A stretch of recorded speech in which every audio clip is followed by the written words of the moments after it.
আজকের পার্টে আমরা দেখতে চলেছি সায়েন্স সিটির ভেতরে কি কি আছে। সো চলুন দেরি না করে শুরু করা যাক। অনেক মজার, এখানে একটা বাটন আছে এবং এখান থেকে বাতাস যাবে আর একটা বল সোজা চলে যাবে ওইখানে, আর সেম একটা এরকম পোর্ট আছে ওইখানে আরেকজন ইউজার সেটা ইউজ করছে। তো আমরা বলটা এখন আসছে, এবার পাঠিয়ে দাও আবার ওকে।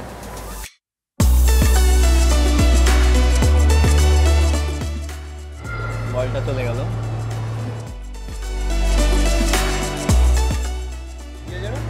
এটা হলো তাপটা আসছে, রিফ্লেকশন, হিট রিফ্লেক্ট।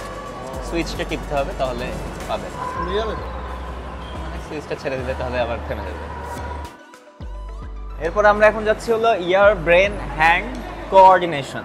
এখানে আমাদেরকে একসাথে সবকিছু ট্রাই করতে হবে, যেমন press start button,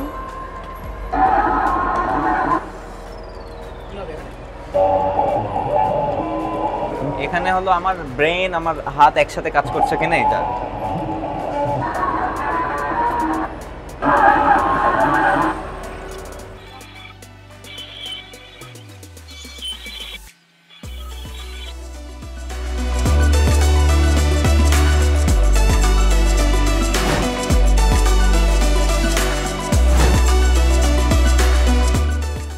See your voice, please. তুই দে একটা, তুই দে, দেখি কত দূর উঠে। দাঁড়া, হ্যাঁ আবির আসছে এবার। ও গুড, জিতে গেছে।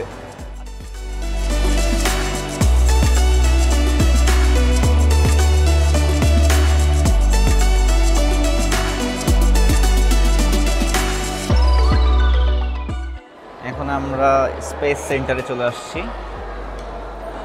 এটা সায়েন্স সিটির ছোট ছোট মিনিয়েচার বেঞ্চ।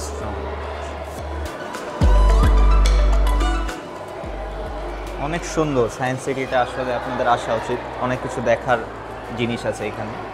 কিন্তু সায়েন্স সিটি এট কলকাতা, ছোট্ট সুন্দর মিনিয়েচার।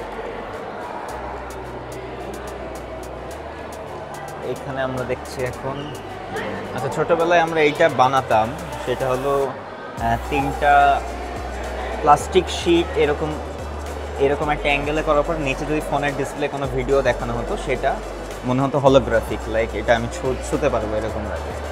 তো এই জিনিসটা এখানে এই যে ওপরে ডিসপ্লেতে দেখাচ্ছে, কিন্তু হলোগ্রাফিক আকারে শো করছে। মূলত এটা হলো 3D বায়োস্কোপ আর কি। এখানে আপনারা দেখতে পাবেন এই যে এখানে পাখি উঠছে। তো আগেকার দিনে বায়োস্কোপগুলো এভাবে কাজ করতো।